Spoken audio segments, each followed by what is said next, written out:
our road safety statistics are not dependent on the weather conditions at one particular time or on the season, whether it's December and everyone's traveling. And Nyaga George Kelvin, who's a founder of Road Safety Volunteers, helps us to understand this discussion a little bit further.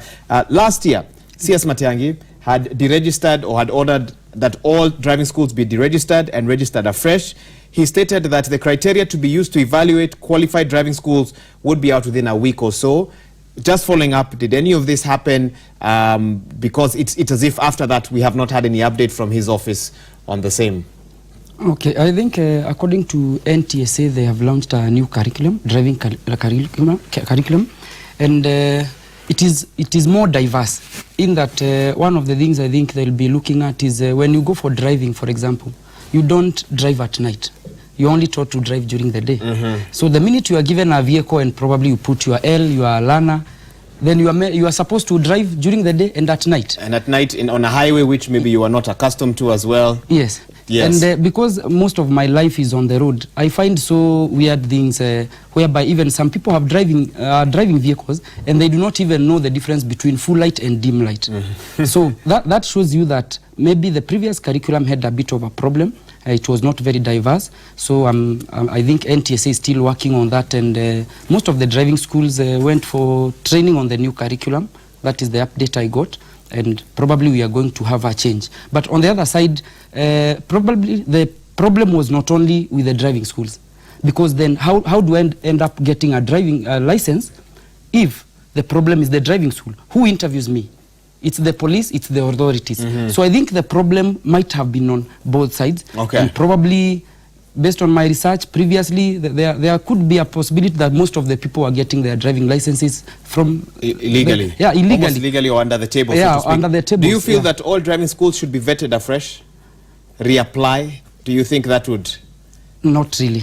Not really. I think that but if they have bad apples within them that are used to a system of corruption, how will you ensure that? I mean, if there's a bad apple in several driving schools, even if we had one driving school, then the problem comes in. What about the person that now tests the drivers? That is where the main problem should be addressed from. Which is a partnership with the traffic police. Yeah, which is the traffic police and maybe NTSA, the people who are regulating that. Because by the end of the day, even if we have so many driving schools, then you fail your exam. Let somebody go back. In the UK, people repeat exams even 10 times. Why don't we have that in Kenya? I think in Kenya, rarely do people fail for driving test. It is very odd, very rare. Yeah, that tells you that the problem is on both sides. So we need to address both sides. Do you think we've learned anything from the incidents in November and December? Let me give our viewers some statistics. The latest data from NTSA indicates that 356 people died in December, while 240 died in November. This is a lot more than what we saw in the previous year, November and December. Have we learned anything from your perspective? Have we learned anything from those incidents? Or is December coming again to find Kenya in the same state as it was in 2017? Let's hope by the time we get to December, then things will have changed. Let's hope. Let's hope. That doesn't sound very promising. Because by the end of the day, it is us. You know, it's not the police. The police will not be everywhere. NTSA will not be everywhere. And one of the problems you find on our road, even including the accident, the last accident, major accident that was at Salga, because I was there and I was part of the team that responded. One of the problems we have is us as motorists.